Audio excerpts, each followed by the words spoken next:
За юу ийсэн. Addiction. Тэгээд өнөөдөр та бүхэндээ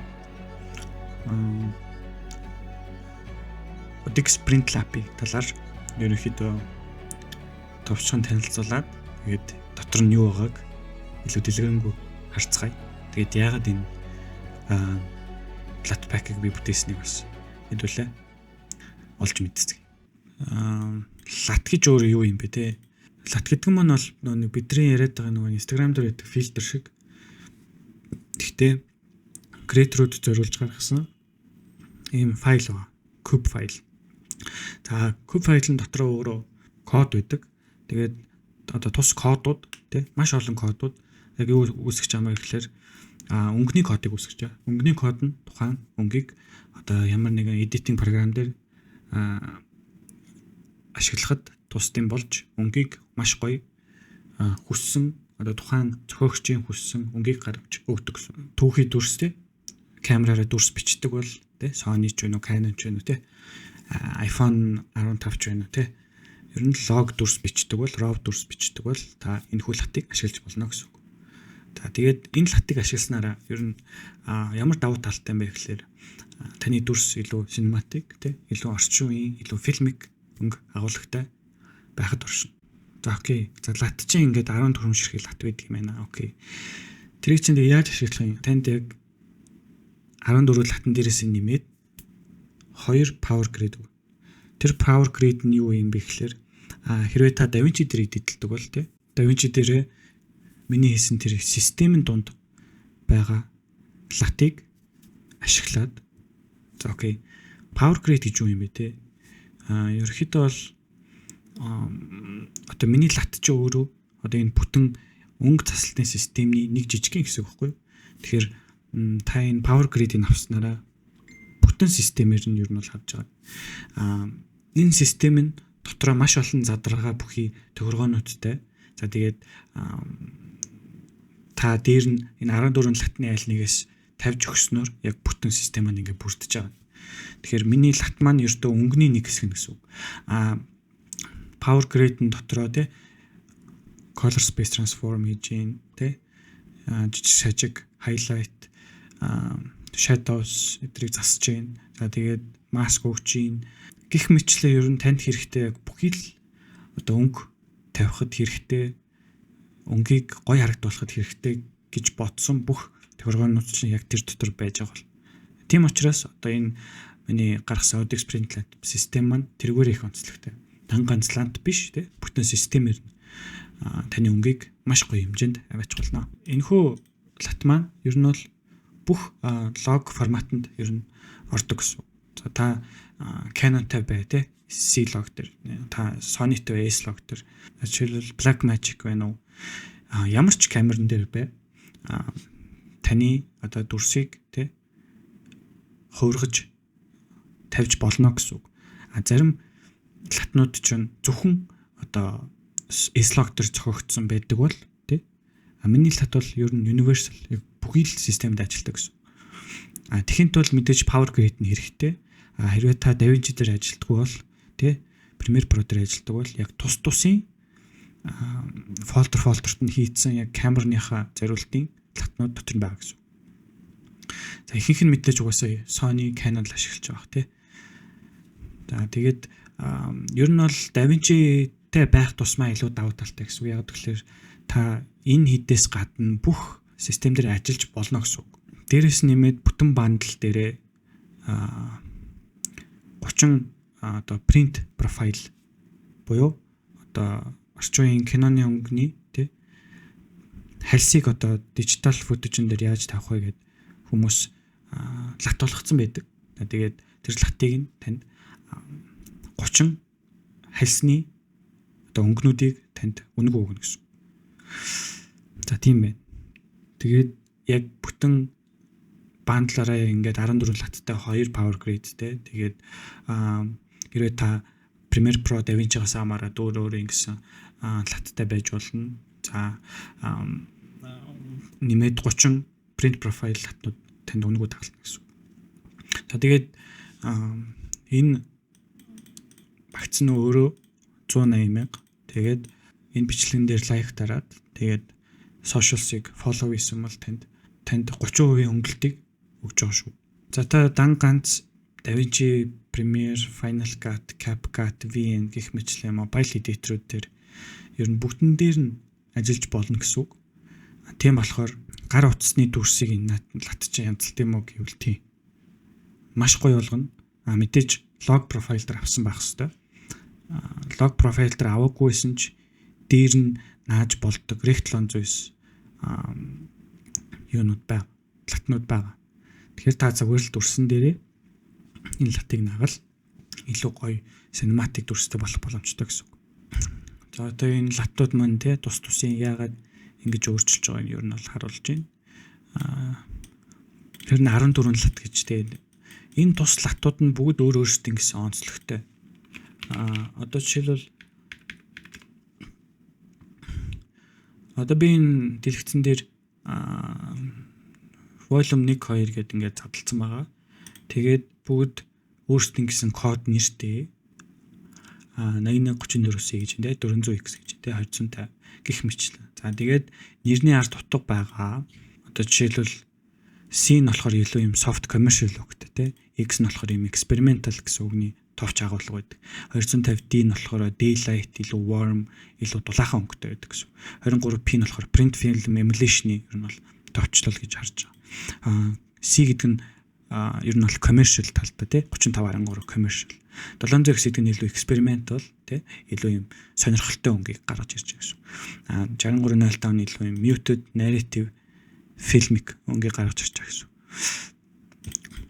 За тэгээд энэхүү тонууд нь тий илүү юм янз бүрийн ажлууд зориулж хийгдсэн байгаа. Тэгээд жишээлбэл одоо corporate ажил дээр ч юм уу тий брэнд commercial дээр ч юм уу lifestyle interior дүрснүүд дээр ч юм уу тий эсвэл fashion, music video, concept, хурмын бичлэг, social media, short film тий брэнд видеонууд, рекламнууд гэх мэтлэн YouTube студио шүүтнүүд, interviews тий диалог гэх мэтлэн маш олон бичлэгнүүд дээр ашиглагдах боломжтой болохоор та ерөөсөө айх шаардлагагүй тий бүх бичлэгэнд тохирох бахаа гэж би найдаж байгаа. Угаасаа тэгж бүтээгдсэн. Хэрвээ тэ одоо энэ Audix гэдэг чинь одоо яг ямар print stock-ыг ер нь ингээд илүү харуулж байгаа emulate хийж байгаа юм бэ тий илүү дүүрэж одоо хийгдсэн юм бэ гэж асууж байгаа бол энэ буланд нь ямар print stock-ыг ер нь дүүрэж хийгдсэн ер нь бол бичээстэй. За жишээлбэл энэ Kodak 5205 гэдэг энэ Fujifilm Eterna гэдэг одоо хальсны өнгийг одоо emulate хийж одоо mimic хийж те илүү дүүрэж хийгдсэн гэсэн үг. Энэ нь болохоор яг зөвхөн одоо миний дуртай бас хүмүүсийн дуртай ер нь шилдэг гэсэн өнгөнүүдийг л би яг одоо энэ бүх print фильмнүүдээс аваад хооронд нь ухсраад тэгээ маш их тестлээд тэгээд өнгийг ер нь бүтээгээд латуулаад та бүхэн зарж байгаа шүү. Одоо энэ жишээлбэл Fuji Pro 400H-ийг дүүрэж байгаа, Kodak Portra 400, Kodak 2383, Print Film Vision 3500 тий, Fuji Eterna 500 гэх мэтлэн. Хэрвээ та ер нь хальсан дүрс сонирхдаг бол магадгүй энэ ер нь хальснуудыг бол таньж байгаа бах. Тэгээд мэдээж бүх систем дээр болно. Одоо volume 1 нь volume 2-оос юу ялгаатай гэхээр volume 1 нь илүү юм commercial editorial юм рекламны дүрснүүд дээр их орж болдог бол хоёр дахь volume нь болохоор илүү юм creator-ууд илүү юм орчин үеийн те илүү юм тод гоё харагдах үз YouTube видео энэ те брэнд контентууд байна. Эсвэл одоо fashion reel, commercial, studio bureau зориулсан юм яг миний дуртай өнгөнүүд байгаа. Тэгэхээр 3205 8831 те илүү neutral warm indoor сайн studio neutral гэж байна те хүсэж байгаа пака те бүтэн бандлаараа юм уу те эсвэл volume зөвхөн нэгийг авах юм уу гэх мэтлээ ингээ над руу social chat-аар бичээд тэгээд юу авах боломжтой шүү. За тэгээд тэр дундаа үнэгүй пак байгаа. Та үнэгүй пакийг над руу ер нь бол Instagram-аар ер нь голцоо Instagram-аар бичээд lat эсвэл free гэж бичих юм бол ер нь бол free pack нь гарч ирнэ. Тэгээд та тэр пакийг авахын тулд мэйлээ оруулах ёстой. Newsletter-т бүртгүүлэх ёстой тэр мэйлээрээ. Тэгээд хэрэг мэйлээрээ бүртгүүлснэх бол таны мэйл рүү миний үнэгүй гаргасан лат очихвол. Гэхдээ энэ үнэгүй лат маань яг нэг волюм дотор байдаг лат нь шүү. Тэгэхээр та зүгээр нэг юм илүү сонин хийгдсэн үнэгүй юм аваагүй. Та яг премиум пакийн яг нэг хэсгийг нь авч байгаа гэсэн. За тус пакийг ер нь бол бүтнээр нь татаад окей би латтай болчлоо. Одоо энийг яаж оруулах юм бэ гэж бодчихвол. За та free pack татаж авсны дараа extract хийгээд за энэ дотор бол жишээ зурагнууд бол байж гин. За тэгээд энэ lat гэсэн файлуудаа та өөрийнхөө үндсэн таймлайн руу ороод тий color хэсэг рүү ороод lat гэсэн дээрээ дараад тий mouse хоёроо дараад open file location гээд тэгээд энэ дээр байгаа бүх латнуудаа ийшээ copy энд байгаа латнуудаа. За тэгээд ийшээ copy доод. За тэгээд нэг мэдээж refresh ийн. За тэнгүүд free pack гэдээ ороод ирнэ. Латан дотор нь одоо бидний хэрэгжүүлж байгаа бүх юм маань орж ирж байна гэсэн үг. Тэгсний дараа та галерей зэс рүүгээ ороод тий mouse хоёроо дараад import гэдэг дээр дараад power grid бас оруулна гэсэн үг. За энэ power grid гэдэг фолдер дотор DRX файл байгаа. Тэрийг зүгээр import хийгээд оруулчихна гэсэн үг. За тэгээд тухайн латыг append хийж оруулснаар free pack-ны power grid маань шууд ороод ирж байгаа гэсэн. Power grid маань ерөөсөө маш амархан. Та латаа оруулсан, та power grid оруулсан, power grid гэдэг дүрсэн дээрээ тавьсан. За тэгээд одоо тухайн дүрсээ те одоо энэ дүрс бол жишээлбэл Sony биш Arilog-ийн дүрс. Ari White Gamut дөрөв, Arilog-ийн дөрөв. За тэгээд одоо тухайн аль дүрснээс орж ирж байгаас хамаарат энэ ч нэр нь заагаад өгнө гэсэн. За тэгээд мэдээж DaVinci White Gamut, DaVinci Intermediate систем рүү шилжиж байгаа юм. Тэгээд ерөнхий үндсэн exposure, white balance, contrast, saturation гэсэн хэсэг юмнуудаа янзлна тий үндсэн юмнуудаа. За яагаад exposure, white balance, contrast, saturation-ыг янзлах ёстой вэ гэхээр би энийг угаасаа зөндөө тайлбарлаж ирсэн тий. Бид нэр аливаа дүрсийг тий primary correction хийхин тулд хамгийн ихний янзлага хийхин тулд энэхүү дөрвөн юмар янзладаг гэсэн. За тэгээд ямар ч дүрс байсан те эхлээд та хувиргана. За хувирсны дараа дээр хөнгөний correction хийж янзлана те. Хэрвээ тэр дүрс маань цэнхэр авцсан бол те эсвэл одоо юу гэдэг low light-нд авцсан бол те exposure-ыг нэмж асаад white balance-ийн те цэнхэр дүрс авцсан байвал warm болгоод warm дүрс авцсан байвал цэнхэр болгоод за тэгээд ногоон байвал ягаан болгоо ягаан байвал ногоон болоо тэгээд correct хий. За correct хийсний дараа та контраст янзлна. За контрастаа болохоор би яаж зөвлөдөг вэ гэхээр юу нэг хөвчлээ S-curve-ээр хийхийг зөвлөдөг. S-curve-ээр хийх юм бол одоо таны дүрс илүү те cinematic болох боломжтой. Яагаад гэвэл S-curve-ийг ингэж curve хийснээрээ таны highlight хэсгнүүд ч арай цэвэрхэн харагдана. Black хэсэг ч бас айгу цэвэрхэн харагдана. Тэгээд скопын дээр ямар ч юм тулсан юм байхгүй, илүү гажсан юм байхгүй, маш зөв дүрстэй болно гэсэн үг. За тэгээд saturation дээр болохоор мэдээж миний дандаа ашигладаг те HSV color space те тэгээд HSV гэдгийнх нь H буюу hue-гийн арилгаад saturation бол тэгээд value-гийн арилгаад тэгээд зөвхөн saturation-ыг янзалдаг, gain-ээр ингэж янзалж багасгадаг. За нэг ийм saturation аргыг бол би дандаа хүмүүс зөвлөдөг. Яг тэгэхээр энэ зүгээр энгийн одоо saturation-ыг ингэж ихсгэж багасгаснаас бүр хамаагүй дээр болдог. Яг тэгэхээр одоо энэ тусдаа зөвхөн 2 дугаар channel дээр л яг энгийн saturation 2 дугаар channel дээр яг тухайн юуг бол янзлж байгаа. Энгийн saturation болохоор дүрсийг одоо гэрэл нэмдэг, элдв янзын олон янзын одоо артефакт үүсгэх боломжтой.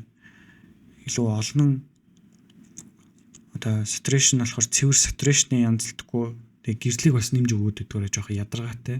Тэгэхээр хэрэг та saturation-ыг янзлая гэж байгаа бол яг энэ аргаар saturation-ы миний free pack-аас ер нь янзлаад үзээрэй.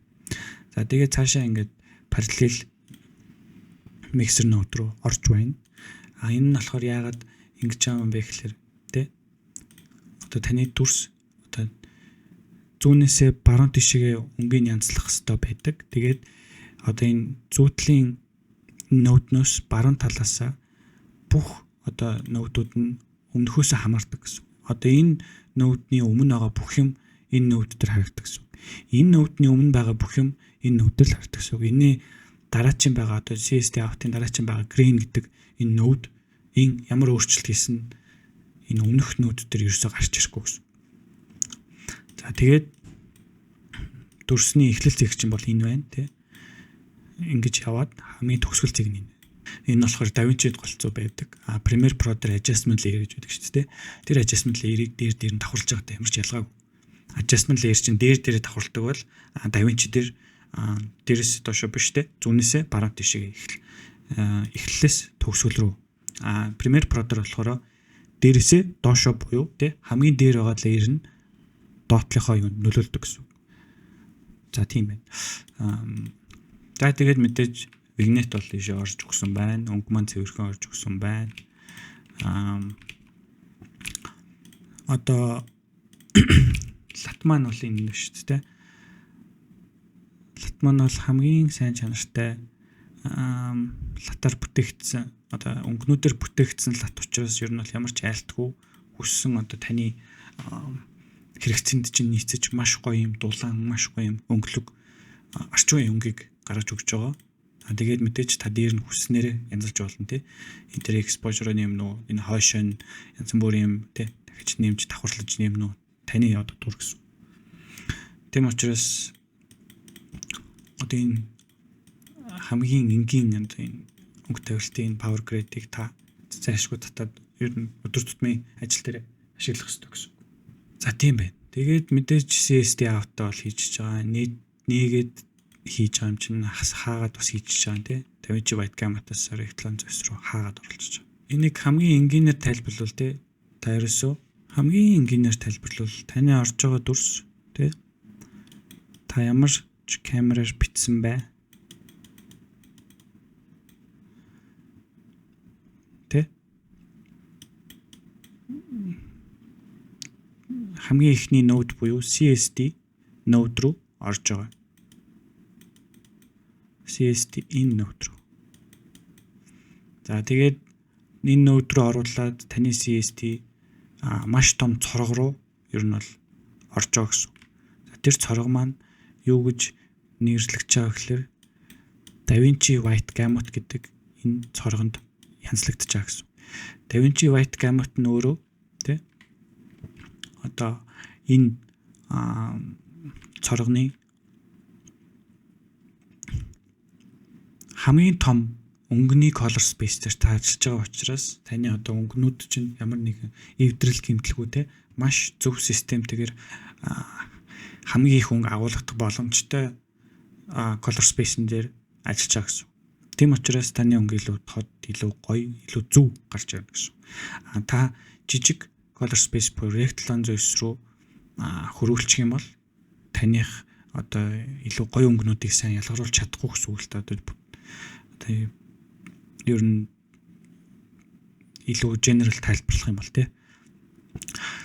За тэгээд бид нэр DaVinci White Gamut руу оруулчаад тий одоо таны хүссэн камер тий S-Log 3, Canon, одоо Blackmagic юу гэдэг тий Apple Log ч юм уу тий энэ цорго руу ороод CSD руу ороод CSD-гээс DaVinci White Gamut гэдэг энэ түрүүний харсан энэ гурвалжин руу ороод дотроо чанагтаад тий.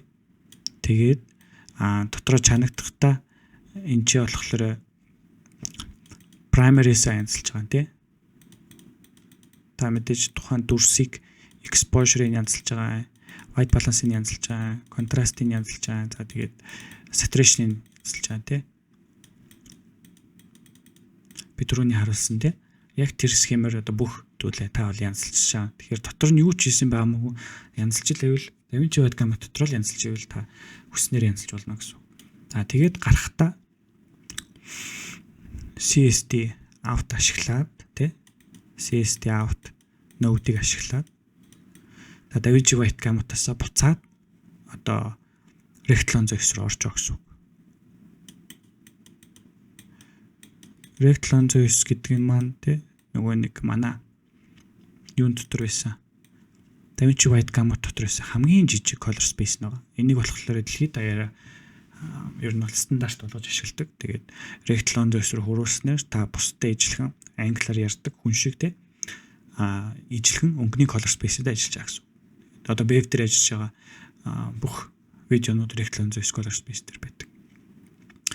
Веб гэлтгүй кинонууд тий мьюзик видеонууд, телевизийн дүрснүүд гэх мэт. За тийм ээ. За тэгээд Rectal 9-оос гараад нэг шиг нode байгаа нь ерөөсөө тий илүү texture болон одоо янз бүрийн эффектүүд дээр нэмж болно гэсэн үг. Одоо миний тохиолдолд бол grain гэдэг эффект биш тий. Grain болохоор таны дүрсийг илүү cinematic тий илүү одоо юм фильмик чанарыг агуулгахад туслах үз. Тийм noise-ийг нэмж өгнө л доо. За ийм noise-ийг бол ер нь бол таны дүрсэн дээр тавьж өгч байгаа гэсэн. Лата оруулсан тий. За энэ дунд яг лат нь хаана байгаа гэхээр таны лат энэ дунд байгаа. Яг энэ Rectal 9 хувиргалтын өмнөх төвшөнд. Тэгэхээр одоо яг энэчнээс энэний хооронд болж байгаа бүх юм ерөөсөө л өнгийг гоё болгож байгаа зүйлүүд гэж ойлгож байна. За тэгээд лата оруулчихж байгаа. Тэгээ хаагаад тэгээд нэмэлт эффектүүд байвал тийшээ оруулчихж байгаа. Ерөөсөө өнгийг янзлах хамгийн энгийн бөгөөд хамгийн cinematic байдал нь ерөөсөө л. За би энэ дунд лата оруулчих тий. OTX гэдэг. За тийм байна. За ингээд ерөөсөө камераасаа CSD-ийн руу орууллаа тий. DaVinci White Gamut руу орууллаа.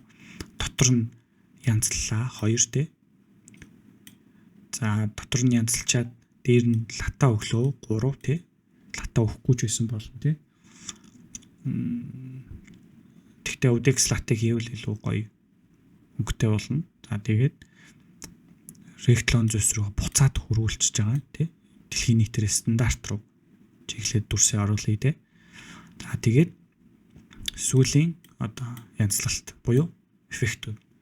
Миний тохиолдолд grain гэдэг одоо юм эффектийг нэмж янзлж байна гэсэн үг. За тэгээд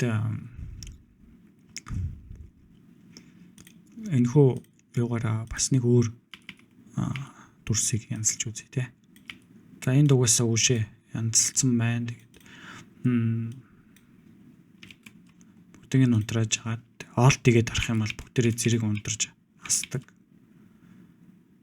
За тэгээд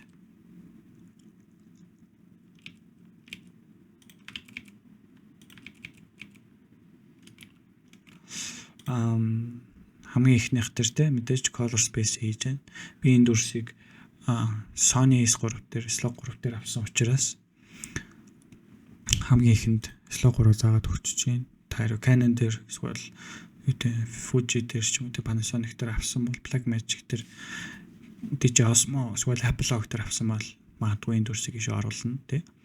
За тэгээд DaVinci White Gamut бол яг энэ хэвээрээ үлдэх ёстой. Яг тэгэхээр нээж өгч байгаа учраас тий. Одоо бидний маш том DaVinci White Gamut гэдэг энэ юун дотор цоргон дотор бид нэр дүрснүүд янзлж байгаа. Rectal 9 нь энэ гурвалжин дотор харагдаж байгаа гэсэн. Тийм үү? За тэгээд exposure янзлж байгаа. тухайн дүрс маань нэлээд илүү юм гэрэлтэй байсан учраас би болохоор энэ HDR wellness татаад гэд exposure бол янзлчихж байгаа юм. За тэгээд white balance-аа бас ер нь бол янзлчихж байгаа. White balance-аа тий температур тинт хоёроор гэд илүү хүүтэн болохын тулд тий. За илүү юм ногоон туяатай болохын тулд тий. Илүү warm хэрний ногоон туяатай болохын тулд. За гих мэтлээ ингээд янзлчихж байгаа. За би энэ тухайн тохиолдолд одоо жоохон хүүтэн л орлоо. Жоох ягаан туяаны бит өгч. За ингээ янзлж. За тэгээд контрастаа мэдээж янзлж тэ.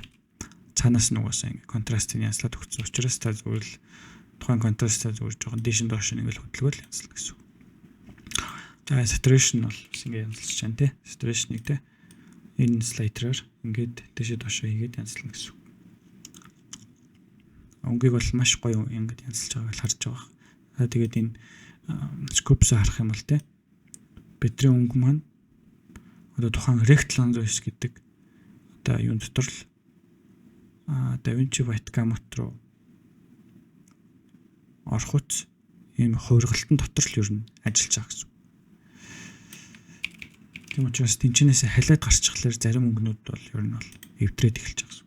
За тэгээд мэдээж вигнит нэмж болж байна тий. Тухайн вигнитийг бол дотор нь ингээд маск үсгээд ингээд бол янзлсан. За энэ тойрогноос гадуурх бүх хэсэг нь маань ингээд дээгүүрээ жоохон харлаад өгч байгаа. Энийг инвертлж болно тий. Тэгэх юм бол голлынх нь харлж байгаа. Инвертлж юм бол яг гаднах нь бас тэгээд харлж байгаа. Тэр вигнитийг бол энэ хүнээ илүү тодтогч өгөхийн тулд ашигладаг тий.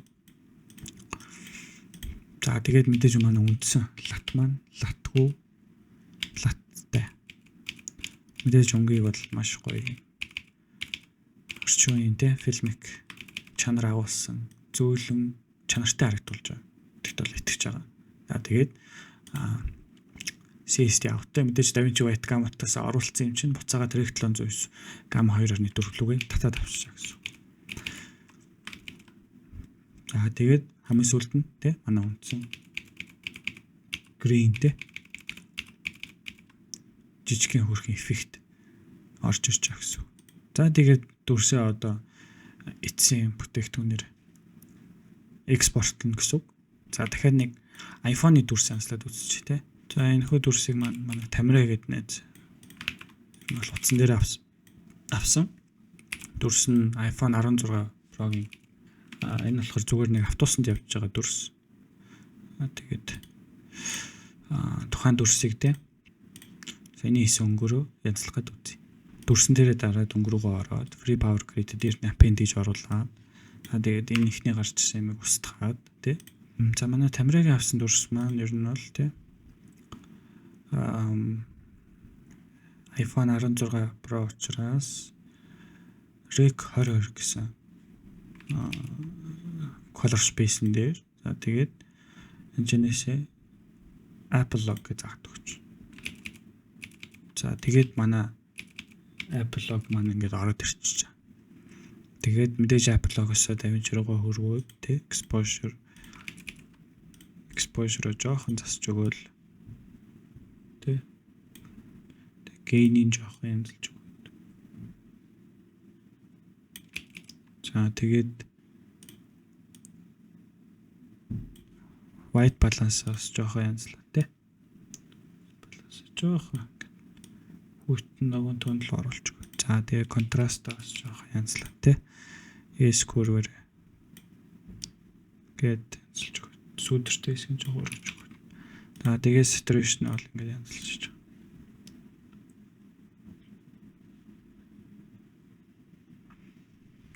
Ихэвчлэн нэг миний хувьд нэгээс 1.20 хоорд ер нь бол янзлаад явчихдаг.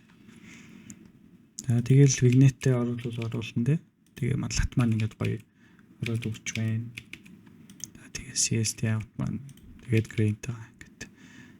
Ингээл та iPhone-ы те 15 16 авсан дүрсийг гоё Apple logo-төр авсан дүрсийг ингээд янзлчихж байгаа гэсэн. Бичлэг маань таалагдсан бол те лайк, subscribe хийгээрэй. Тэгээд тариачийн бичлэгээрээ DIX системээ, Power Grid системээ илүү дэлгэрэнгүй тамаар тайлбарлах болно. Stay tuned.